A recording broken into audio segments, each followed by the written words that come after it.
thing we're going to be doing is we're going to be looking at this video from Ben Shapiro on socialism. Now, he posted the video today, but it's very clearly like an older video. That's okay though. The arguments are still kind of relevant. So we're going to just kind of go through the video bit by bit, and then we'll stop it and respond along the way. Today's topic is capitalism and the First Amendment. And unfortunately, capitalism has gotten a really bad rap, particularly among people of our generation. I'm barely still of your generation. All right, so I'm going to hold on to that signifier as long as I possibly can. Too many young Americans don't know anything about capitalism. They don't know why it's good. They think socialism is good. There's a Harvard Institute of Politics poll in spring 2016, and it found that Bernie Sanders, that loon... Something I think that's worth getting into, and I imagine he's going to go into this more, when he talks about younger people and their perception of socialism, I think that it is very, very skewed in the sense that people call Barack Obama a socialist. People call the Social Security socialist. People call just about when the government does things, they call it socialism. People call Joe Biden a socialist. The word has been thrown around so much that it's just lost all meaning. When you have a politician like Barack Obama, who I wasn't a huge fan of, but he was very popular, everyone calls him a socialist. It shouldn't really be shocking when a lot of people then have a favorable view of socialism. Whenever they do those polls on like what young people think of socialism, I always kind of just take them with a grain of salt, just because the word has very much become devoid of meaning, to where unless they specifically say, okay, do you support workers owning the means of production, or do you support decommodifying large swaths of the economy? That's an actual, question that would maybe give us a better answer. And I would imagine that if you said, do you support full worker ownership of the means of production, the responses would be a lot lower. Was the only major candidate with a net positive rating among 18 to 29-year-olds. 54% viewed him favorably, compared with just 31% who viewed him unfavorably. And now they're making the argument we should lower the voting age to 16. I can't see how that goes wrong. The same poll showed that only 40... With 16-year-olds, if you're paying taxes, you should be allowed to vote. So either 16-year-olds shouldn't be taxed, or 16-year-olds should be allowed to vote. In my opinion, no tax. And Ben Shapiro, he's a big on the founders, right? No taxation without representation. Percent of young Americans supported capitalism. 33% said they supported socialism, as in full-scale socialism. Like 1 in 3 young Americans supports full-scale socialism. I would need to look at the poll. I would imagine they said, do you support socialism? And like I said, when everything it's called, when people say Canada is a socialist country, when people say the Nordic countries are socialist countries, free healthcare. If people say free healthcare is socialist, you're going to have a lot of people that say that they're socialist because, I don't know. I just think that the word, there is a debate how much is decommodifying something like you would do with like a nationalized healthcare system. How much of that really is social? That gets into a different conversation. We'll go into that a little later in the video, I imagine. Fully 50% of all Democratic voters said they favored socialism over capitalism. 1 in 2. That's probably because young people are too young to remember when socialist nations like the USSR actually threatened nuclear destruction, when they murdered tens of millions of people. Throwback to when the United States talked about using tactical nuclear weapons in Vietnam.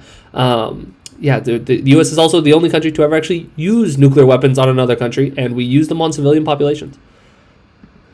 Still are some there's still some Soviet-style dictatorships, right? The communist Chinese are still imprisoning millions and billions of people under repressive, harsh rule. Billions of people. There's only a billion, it's like 1.4 billion people in China.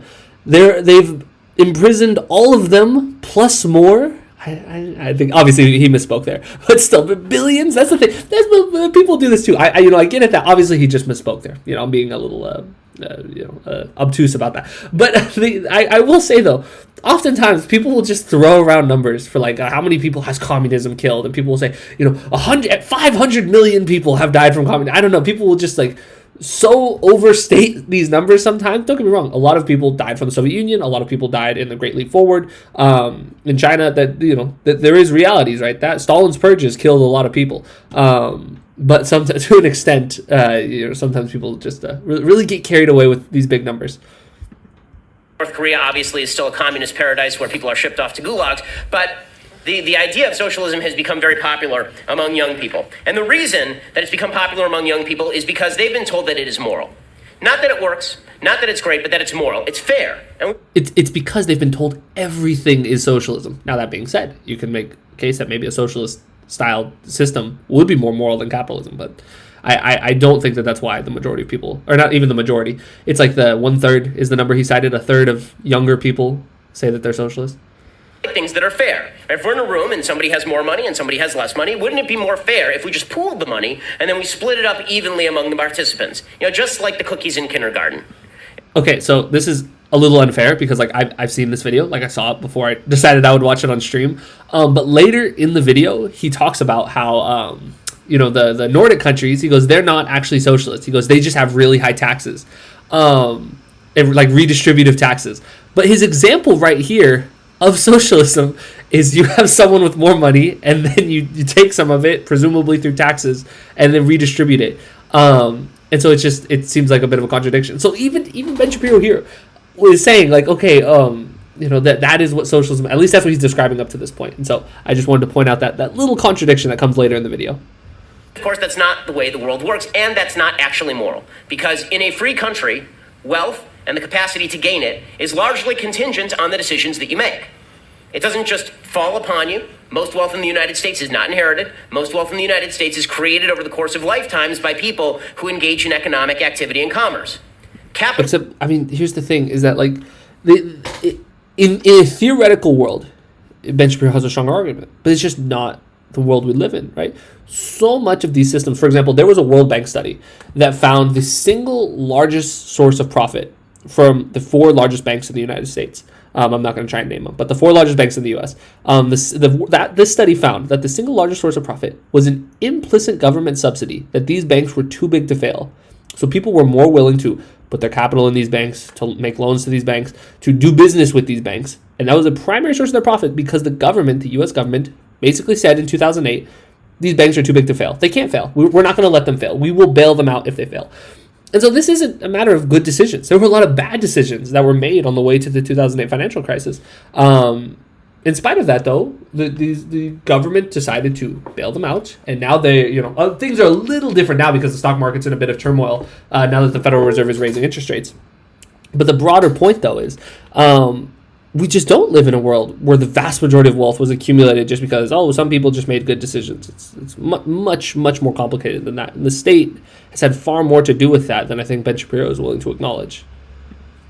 Is good because capitalism is freedom. Socialism is bad because socialism is tyranny. Not it's an aspect of tyranny. Socialism itself is tyranny. The statement of socialism is that your labor is owed to the society.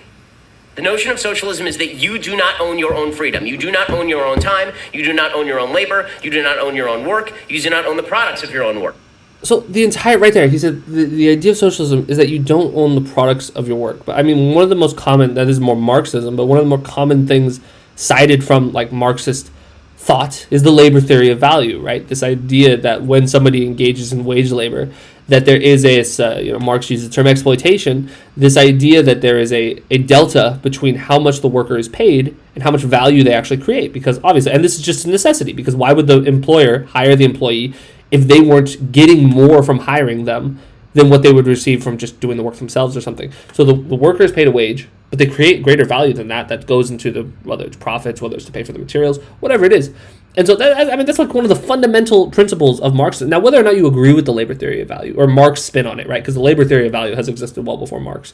But whether or not you agree with Marx's kind of take on it, to say that like a theory of socialism is that you don't own the value of your labor is just kind of silly when that's like kind of the whole point. The basic notion of capitalism is you own all of those things, and now you have to engage in free exchange with someone else who does not owe you anything. If you want to thrive, if you want to succeed, you are going to have to make something somebody else wants. People think capitalism is selfishness. No, socialism is selfishness.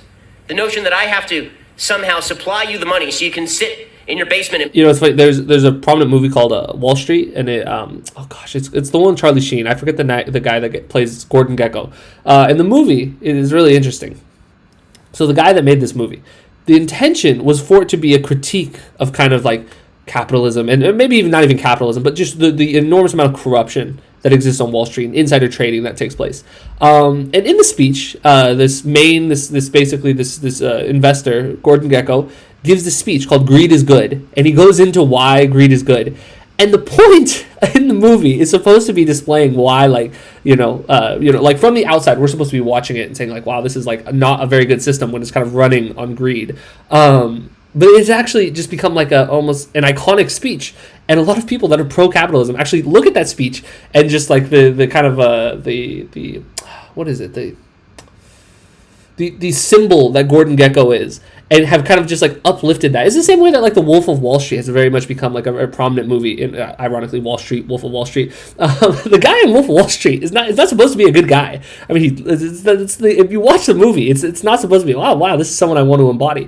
But like that is someone that a lot of people try to embody, and people have taken these movies that are, and I don't know if the Wolf of Wall Street is supposed to be a critique on it in the same way that Wall Street was. But anyway, the idea that capitalism isn't run on like greed and selfishness, I think it's kind of silly, and there are a lot of people that would unintentionally make that point. With watercolors. Socialism, the idea that I'm supposed to fulfill all your dreams by paying you for something I don't want and have no need for. But capitalism is precisely the opposite. We all do stuff in our daily jobs that we don't like. Why? Because there's a group for it who want to consume it. How many people love their daily job every day? I'm lucky. I get to go to a job that I really enjoy every day. But a lot of people don't. And you know why they do it? They do it because they understand that in a free society, they're going to have to produce something that is not entertaining and interesting only to them. If my podcast had one listener, I would have to quit podcasting. And if whatever business you go into has no customers, your business will go out of business. As I'm fond of saying, capitalism is forced altruism. I don't think anybody is advocating that people just like engage in work that like provides no value. I don't think that there's anybody arguing that. In fact, there's a really interesting book by David Graeber. It's called BS Jobs. And it basically kind of goes into this idea that because of the way our society is structured, you actually have a lot of jobs that are created that are just kind of like moving numbers around on a computer, or like pushing paper around, or just a lot of different administrative jobs that are created that actually probably don't need to exist, or maybe like only 10% of the actual work that's done in these jobs needs to exist. But because people need a wage to survive, you see these jobs just sort of sprout out. And, that's obviously a very, very short synthesis of like kind of what the book is about. But it's worth checking out. David Graeber is a really good author. It forces you to do something that somebody else wants if you want to live. Socialism is forced altruism in a different way. It's forcing your altruism to me. Right? So capitalism is about I have to be forced to do something good for you in order for me to live. And socialism is about the idea that I have to be forced to do something for you so that you can live. That's not the same thing at all. Capitalism also happens to be the most efficient system for the distribution of wealth in the history of mankind. It is the greatest capital. It is the greatest engine. That's fascinating. He said distribution of wealth. I don't know if that was misspeaking or if he means the generation of wealth. Because in terms of capitalism's ability to generate wealth, I mean, this is something Karl Marx even acknowledged. Acknowledged that capitalism was very, very efficient at generating an enormous amount of wealth, albeit exploitatively. But that this was his proposal, right? That the capitalism was substantially more efficient at generating wealth than feudalism was. Basically just this kind of idea that capitalism would, and that's why also what I think is so often left out of kind of Marx's analysis. And by the way, I'm not a Marxist. I don't consider myself a Marxist. But he just viewed this as like inevitable, that the feudalism to capitalism to socialism to communism, he just viewed this as an inevitable, as this feudal society transitioned to capitalism, there'll be an enormous amount of wealth that's generated through exploitation. And then over time, slowly the workers would, through this kind of class conflict, would transition to a kind of system of worker ownership where they would take over the workplaces rather than the capital owners. And then you would eventually have this classless, stateless, moneyless society. But yeah, so I assume he meant generation there because we'll hear more what he has to say. Growth in the history of mankind. It is the single greatest force for the empowerment of individual human beings in the history of mankind. So, why is it unpopular after all this is said? It's unpopular because it's very easy to demagogue capitalism. Any policy that has diffuse costs and concentrated benefits is a popular policy by nature. Right? Any policy that has diffuse costs and concentrated benefits is going to be popular. So Well, that's really fascinating. So let's break down what he's saying. Let's say you have a system where a bunch of people are paying into it. Those are the costs, the diffused costs. A bunch of people are paying into it, but a really concentrated number of people are benefiting from those costs. He's like, people will demagogue that. People will say that's bad. That does sound kind of bad, doesn't it? Why should, if a bunch of people are facing the cost, why should only a few people benefit? Yeah, that's an odd point to make. For example, to farmers in Iowa, those are popular because farmers in Iowa get a big chunk of cash and you only lost 1 cent off your paycheck, so you didn't even see it, you didn't even notice it. Well, socialism is sort of the same idea. If you don't notice the money coming off your paycheck, then you're not going to notice that one person is getting a bunch of money. So that person benefits, and that person feels good about the benefits they just received, but you don't even notice the money coming off. Except that in a socialist system, you have to take so much money off the top that everybody notices, of course. Now, socialism in and of itself, as I say, is tyrannical. It is evil. Socialism violates... See, again, he's kind of just conflating socialism with taxes. But, like, I mean, just wait for it later in the video. He explicitly says that countries like Denmark, Norway, Sweden, that they're not socialist. They just have really high taxes and redistributive welfare programs. And so, but it seems to be... Because that's the thing, like, Shapiro really isn't getting at, like, kind of the core... Because I don't think that Denmark, Norway, Sweden are socialist. They were governed by people that were very kind of like more favorable towards social. The social democrats in Sweden, for example, were, at least a sizable portion of them, were trying to inevitably transition to socialism. But these were still capitalist economies because they had private ownership of the means of production. They always maintained that, no matter how robust the welfare systems in those countries got. They never actually made that jump to actually just worker ownership. He's not really talking about that. All of his critiques seem to be about like high taxes and stuff. But then later he's going to say that high taxes isn't socialism. And thus, why there's so many people confused on what socialism means. Even I feel like I have a decent understanding of these terms, how these terms work. I feel like there's no really contradictions, and at least I try to think that there's not contradictions in what I'm saying. But even there's just so many different interpretations and understandings of this. It becomes very difficult. 3 of the 10 commandments. It puts government before God. It says that theft is fine. Theft is no longer a problem so long as you and your friends vote for it. And of course, petty jealousy is something that is necessary. It's good to be jealous. Workers of the world must unite, not because they're necessarily being grinded down by the boot heel of capitalism, but simply because they are jealous of the achievements of others. So much of jealous of the achievements of others, when his point that he just made was that you have a system with diffused costs and concentrated benefits. And he's like, oh, they're jealous of the fact that the capitalists just made a bunch of money. But it's like, well, maybe they don't feel like they are being adequately compensated for the work that they're putting into the system.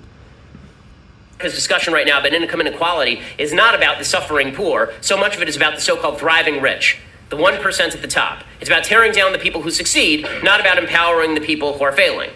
If we were really talking about help... I do wish, and I don't want to agree with Ben Shapiro because I don't, but I do wish that people face more of an emphasis on lifting people up rather than bringing people down. Now, obviously, a system of redistribution would just by necessity mean that you at least not in this current system you wouldn't have someone that's worth $100 billion. But in my opinion, that shouldn't be like the focal point. The idea is to lift people up, but that's more of a tactical point.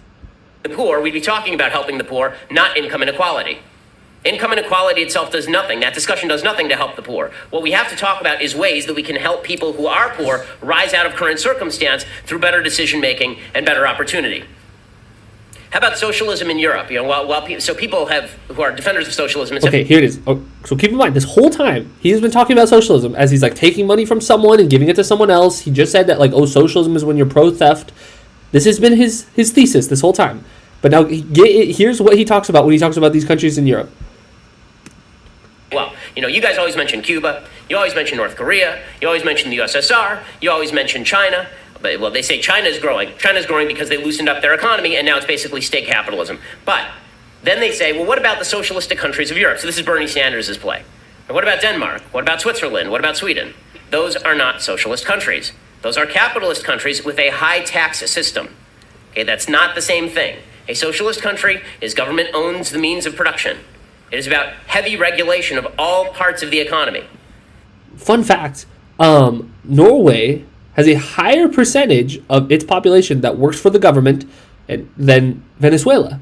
Now, Ben Shapiro has no problem calling Venezuela a socialist country, even though Venezuela is not a socialist country, it's a capitalist country. It's, similarly, they had a system of wealth redistribution under Chavez, and they did nationalize certain industries, but so has Norway. People always talk about the oil nationalization in Venezuela. One, the oil nationalization happened before Chavez even took power. But two, Norway also has nationalized oil. Yet Norway is one of the wealthiest countries in the world. Venezuela has a lot of issues right now. There are a lot of reasons for that. Lack of diversification in Venezuela's economy, too much reliance on the oil versus Norway, who doesn't rely quite as much. They've been more, also they haven't had to deal with imperialism in the same way Venezuela has. Regardless, though, listen to what he's saying. Denmark is actually a better climate to do business than the United States is, according to the Heritage Foundation. It's true. The small businesses, yes. Denmark actually is considered to be a better place to start a small business than the United States.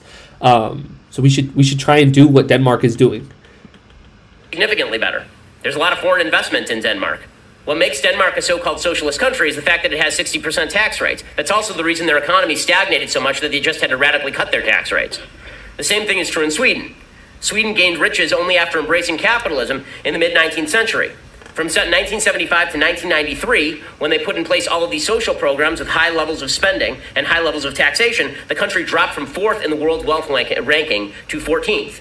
Yeah, so that's not really the trajectory so the story of Sweden is a really, really interesting one, and it honestly deserves its own kind of video.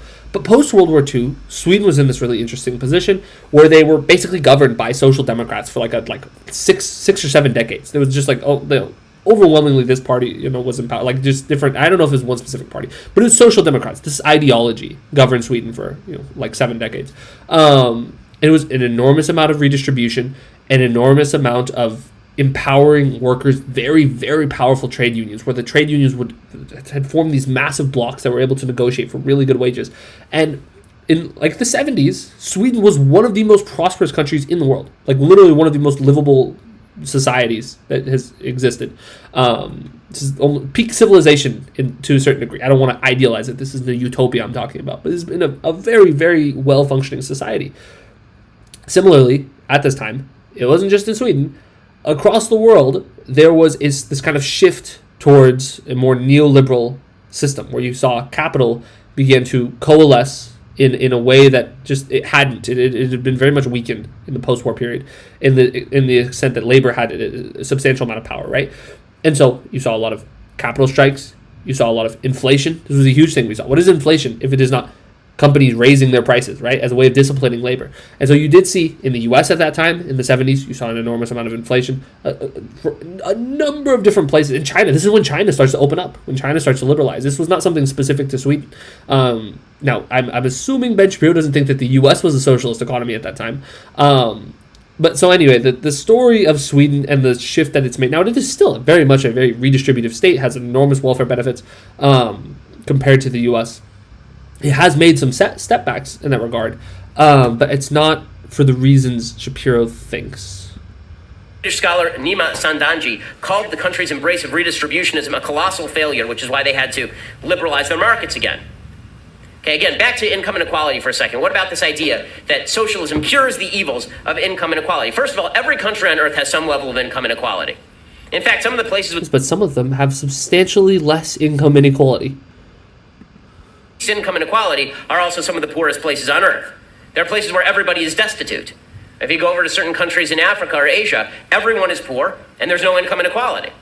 Does that mean that these are great places? I'm genuinely curious which country he's talking about. So, for example, South Africa. South Africa is one of the most unequal societies in the world.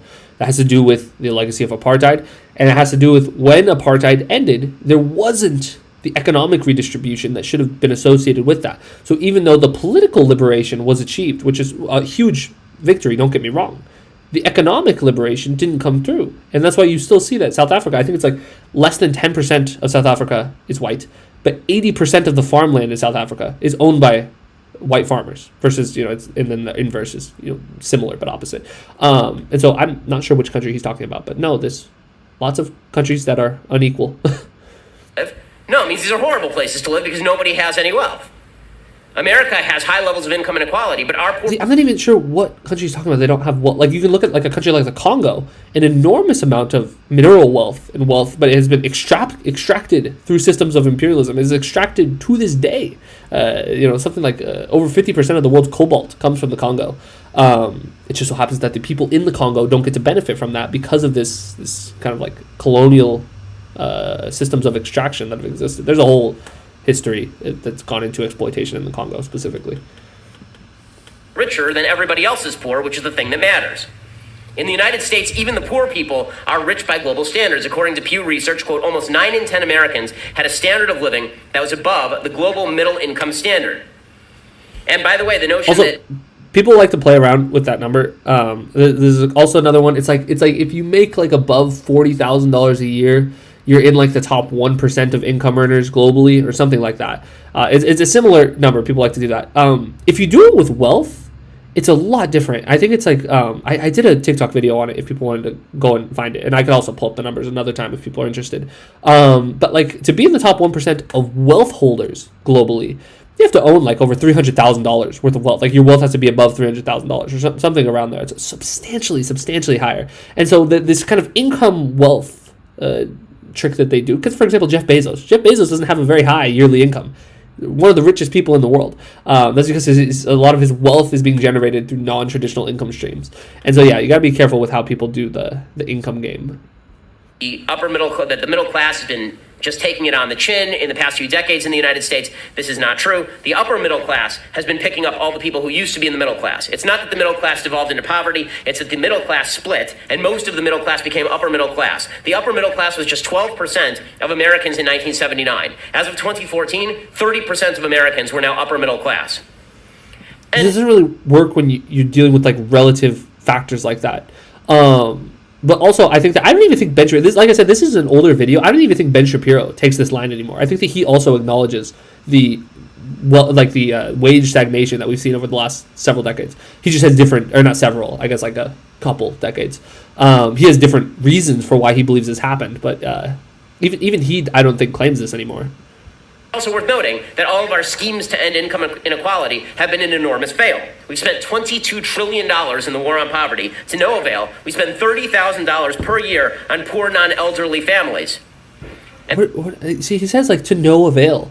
There's been an enormous amount of suffering that has been alleviated because of our, like the Great Society, for example. Is it perfect? No. I think that a lot of the Great Society programs are structured in a way that don't help people, that because of their means tested, basically. Versus a program like Social Security. Social Security isn't means tested. You get Social Security regardless if you're rich or poor. But a lot of these welfare programs, people will lose benefits if they go above a certain income threshold. And that's an issue, right? That's why I support more universal things like universal healthcare. Things that people won't lose regardless of if they move up or down. That being said, though, the Great Society did still help alleviate a lot of suffering in this country. Paid for by the rich. For all the talk about income inequality and the rich not paying their fair share, the rich are paying pretty much everything.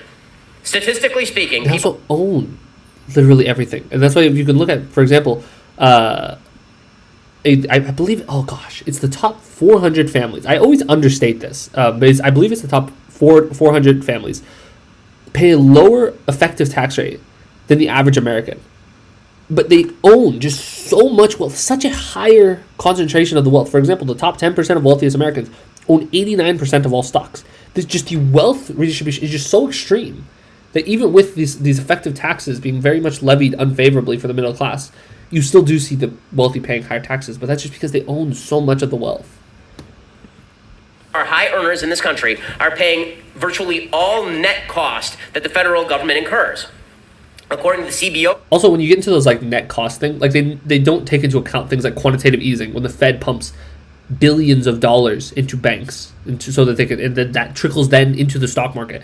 They don't take that into account. They don't take into account that that implicit subsidy I referenced before from that World Bank study about these banks being too big to fail and how they profit off of that. So yeah, you can't like. He's looking like when you look at just like welfare benefits. Yes, of course, the wealthy are paying net what they receive, but there's more benefits people get from the government than just welfare benefits.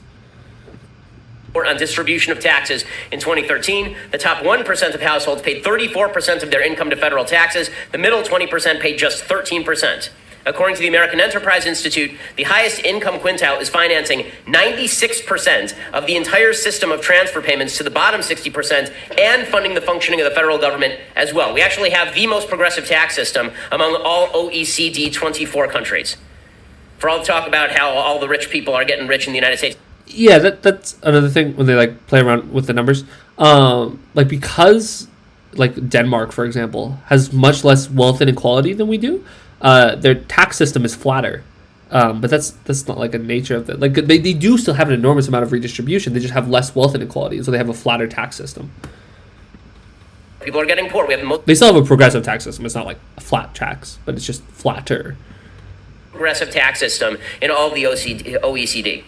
And income mobility has not declined either. This is another myth that's pushed out there, that if you're poor, you can never become rich in the United States. This is not true at all. When people talk about the people in the 1% getting richer, they forget. You will be in the 1% one day, and you may not be in the 1% one day. I've been not in the 1%. I've been in the 1%. I assume at some point in the future, I won't be in the 1% by income earning anymore. If people move in and out of percentiles of income, it's not the same person. It's not that you were born into the 1% and then you stayed. But we have lower rates of economic mobility than other developed nations, than Denmark, for example. Denmark has in my understanding, Denmark has the highest rate of economic mobility. But see, with this one, notice he's not comparing us to other nations. He's just saying within the U.S., people do move. Nobody's denying that people move up and down the income spectrum in the U.S. It's that we have lower rates of mobility than other countries. 1% your entire life just getting more wealthy. In fact, statistically speaking, if you were in the 1%, there's a pretty good shot that you're going to regress to the mean. For those who were in the top 1% in 1996, and we're not talking about the 1% bracket, we're talking about the actual people in the 1% in 1996. By 2005, their income had decreased on average by 26%. And income mobility works the other way too. According Again, though, you can't look at just income. You got to look at wealth. Like you can't someone makes like an enormously high income one year. Well, that you also want to look at what has their wealth been? How has their wealth fluctuated that much? Of course not. Elon Musk, when he sold all of his stock recently, or he didn't sell all of his stock, he sold a ton of stock recently. His income for that year that he sold that stock would be very high, because he received a lot of income.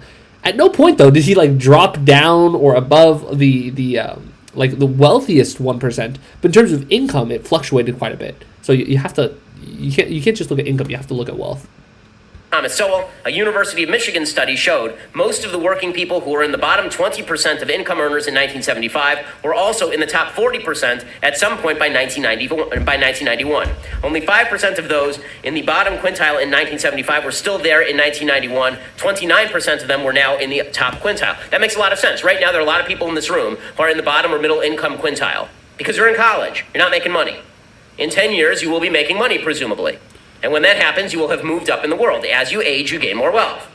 This is why your grandmother owned... And before Social Security, 1/5 of seniors lived in poverty when they retired and were no longer in that kind of income generating standard anymore. But thanks to Social Security, that's not really a thing anymore. But I doubt Ben Shapiro's going to talk about that.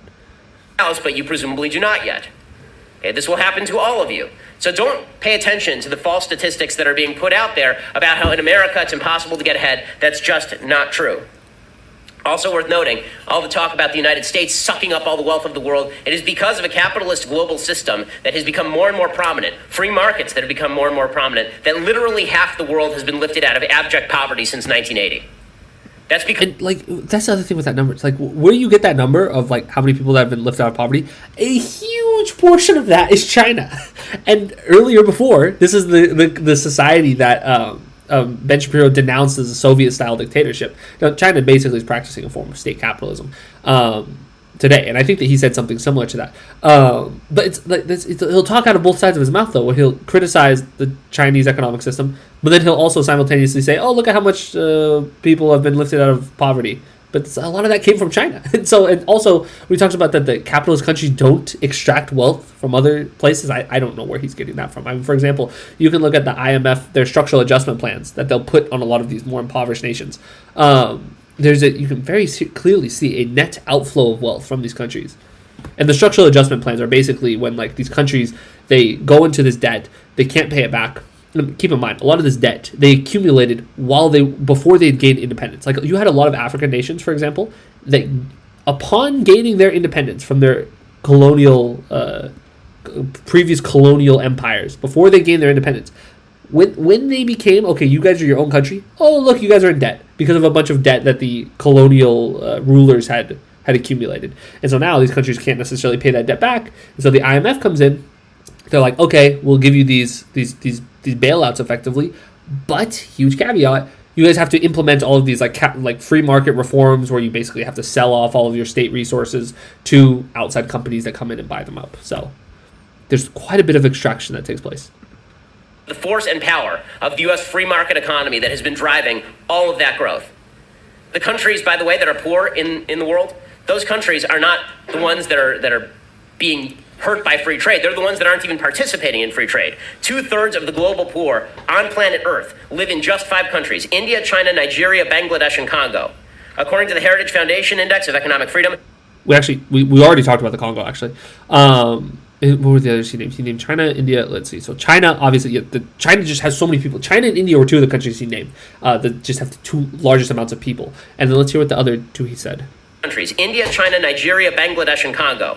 According to the Bangladesh is fascinating because Bangladesh, one, has been very much victimized by imperialism over the last. You can look up for example, back when Bangladesh was still part of Pakistan, there was literally a genocide that took place that Henry Kissinger kind of subtly gave the okay on. There's been an enormous amount of extraction that's taken place on Bangladesh, and also he mentioned Nigeria, similar situation. Frankly, I'm not going to speak out of turn here, but it's a similar situation to a lot of other countries.